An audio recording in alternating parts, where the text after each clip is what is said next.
So, picture this. It's pretty late on a Thursday night, and I'm just about ready to call it a day after binge watching some random show that I'll probably forget about in a week. I stumble into the kitchen, the usual hunger pang hitting me like, hey, where's my dinner? Except tonight, I'm craving something specific, and no, it's not some fancy meal or kale smoothie. Nah, I've been holding out all day because I saved the absolute last slice of pizza from the box we ordered earlier. Like, the last surviving piece of that glorious pepperoni pizza that's been taunting us since dinner. I open the fridge with that eager anticipation, maybe even a little ceremony in my head, and then I spot the pizza box, right there on the counter. But here's the kicker. The box is wide open and it's empty. Well, almost empty. There's this, pitiful little crumb left inside, like some sad leftover witness to a crime. I stare at it like it's a magic trick gone wrong. Did it just vanish? Did it sprout legs and walk out? I mean, I saved that slice. Before I could even think twice, my voice cracks out from somewhere deep in my gut and I blurt, "Who took my last slice without telling me?" The apartment goes silent for a split second, and then I hear footsteps shuffling from the living room where Jake was half watching a game. Jake, my roommate, the guy who somehow manages to look relaxed even when the building's on fire, he strolls into the kitchen with this mock innocent look, scratches the back of his head, and says, "Last slice?" "What last slice?" I'm standing there, holding the empty box, and suddenly, this feels way bigger than just some missing pizza. It's like I uncovered a conspiracy that no one's ready to admit. Who knew a single slice of pizza could create this kind of tension? Jake looks at me like he's got some secret he's definitely not sharing. And honestly, neither of us says anything for a beat because I think we both know this is going to get awkward real fast. But for now, I'm just standing there, caught between hunger and suspicion, wondering how the last slice of my pizza turned into the last slice of my trust. Jake's laid-back vibe usually means he's the chill glue holding this little chaotic apartment together. But when it comes to food, especially something as sacred as the last slice of pizza, he's the reigning champion of what I like to call fake amnesia. You know, when he eats your snacks but suddenly can't remember a single crumb disappearing? Yeah, that Jake. So, there we were. Me holding an empty box, and Jake clinging to his innocent act like it was the last slice of pepperoni itself. Then, just at that moment, the door creaks open.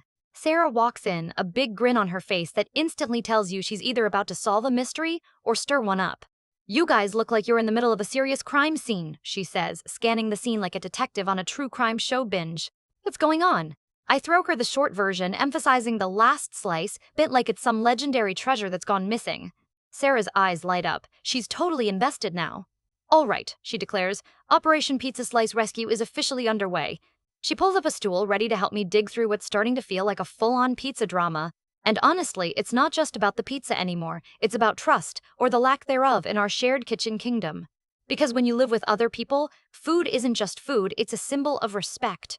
You touch someone's food without asking, and suddenly you're messing with that unspoken rulebook of roommate survival. Sarah starts brainstorming like she's on some crime-solving TV show. "Has anyone else been over today? Maybe one of your other friends?" I shake my head, but then I pause. We have had a cycle of visitors, some friendly, some just crashing by without much notice, and it hits me. What if this isn't a simple snack heist? What if there's more to this pizza disappearance story?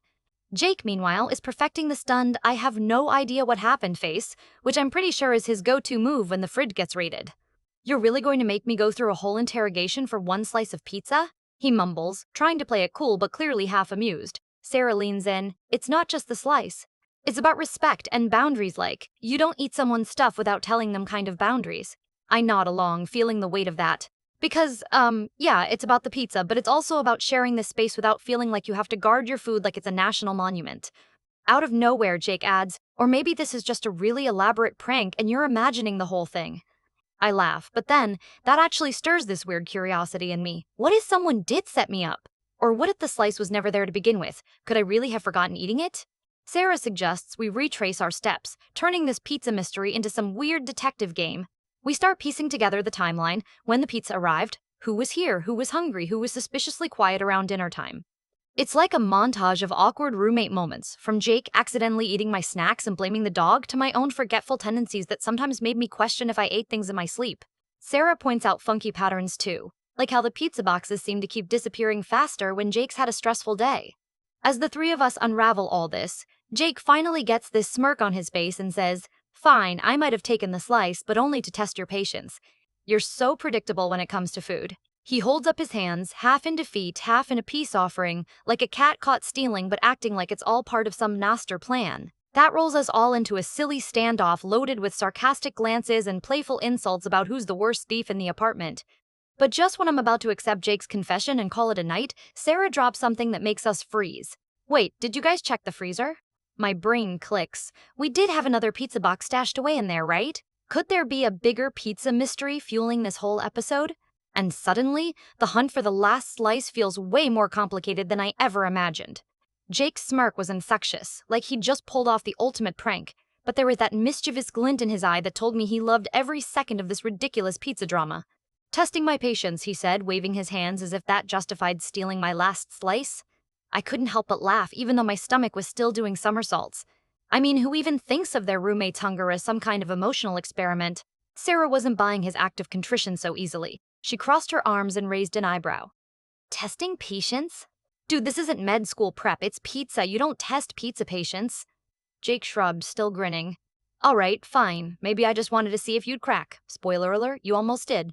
I gave him a look that said, "You're lucky I'm this hungry, or I'd make you sleep on the couch with that statement alone." But just as we were about to dissolve into more joking insults about pizza heists and covert snack operations, Sarah's words hung in the air like a sudden plot twist on a daytime soap. Wait, did you guys check the freezer?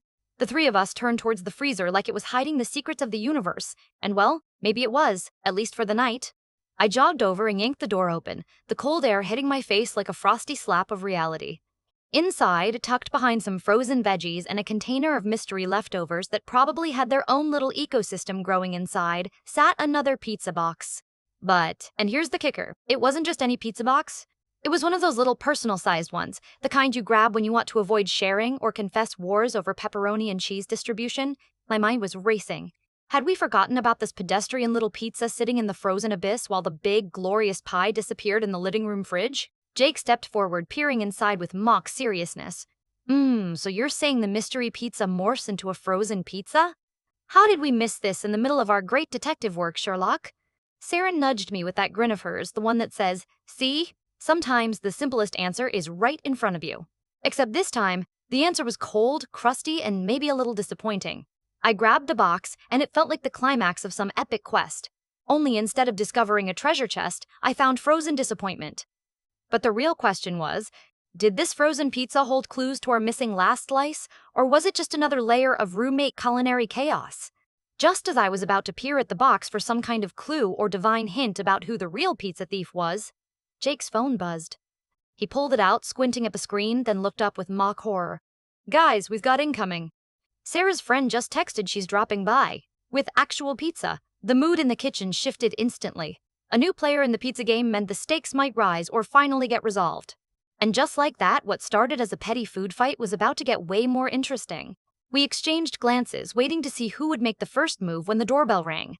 Because in our apartment, apparently, the drama didn't just stop at the last slice. The doorbell rang with that perfect, opportunistic timing, the kind that felt like a lifeline thrown to two starving roommates and one overly enthused pizza detective. Sarah practically bounced to the door and swung it open, greeting her friend with the kind of excitement you usually reserve for concert tickets or surprise vacations. And there it was, a fresh, steaming pizza box promising salvation or maybe more chaos depending on how this night was about to unfold. As her friend carried the pizza into the kitchen, the three of us lingered by the counter, eyes locked on that shiny new box like it was the end of a long, grueling battle. But before we could even think about slicing into this fresh offering, Sarah's friend casually dropped a bombshell. "Oh, by the way," she said, grinning, "I might have taken one slice from your pepperoni pizza earlier today. I didn't mean to keep it a secret, it just kind of happened." I blinked, totally caught off guard. My brain tried to spin the wheels in slow motion. This was like finding out the plot twist in a movie 5 minutes before the end. "Wait, what?" I managed, half laughing, half incredulous. Jake, who had been leaning on the counter with that "I told you so" sparkle in his eye, just shrugged and quipped, "So, mystery solved? We've got the secret slice thief right here." Sarah burst out laughing, and honestly, I couldn't help but join in. All the tension evaporated in an instant, replaced not just by relief but by this weird, kind of wonderful realization. The last slice wasn't about the pizza at all. It was about how we navigate all these tiny, everyday moments that build up or tear down our shared life together. And yeah, sure, having someone sneak a slice without a heads up wasn't exactly a breach of international roommate treaties, but it was enough to throw things off balance, at least in my hungry, slightly dramatic mind. I mean, did I get my last slice back? Well, not exactly. The stolen slice was never really mine again once it disappeared, kind of like a forgotten promise that never quite materializes. But in the end, I guess I learned that sometimes sharing isn't just about dividing food, it's about flipping the script on jealousy and suspicion and letting go of those tiny battles that don't really matter. Jake, of course, kept teasing me about my pizza paranoia for weeks after. And Sarah? Well, she insisted that next time, we make a pizza treaty to keep the peace. I'm still not sure if that's a brilliant idea or just an excuse to order more pizza. So, here's where I ask you, how would you handle the last slice showdown? Would you go full-on detective, summon friends for a stakeout, or just silently mourn your lost pepperoni in the dark? Either way, maybe this proves one thing. When it comes to living with other people, sometimes the smallest things cook up the biggest stories.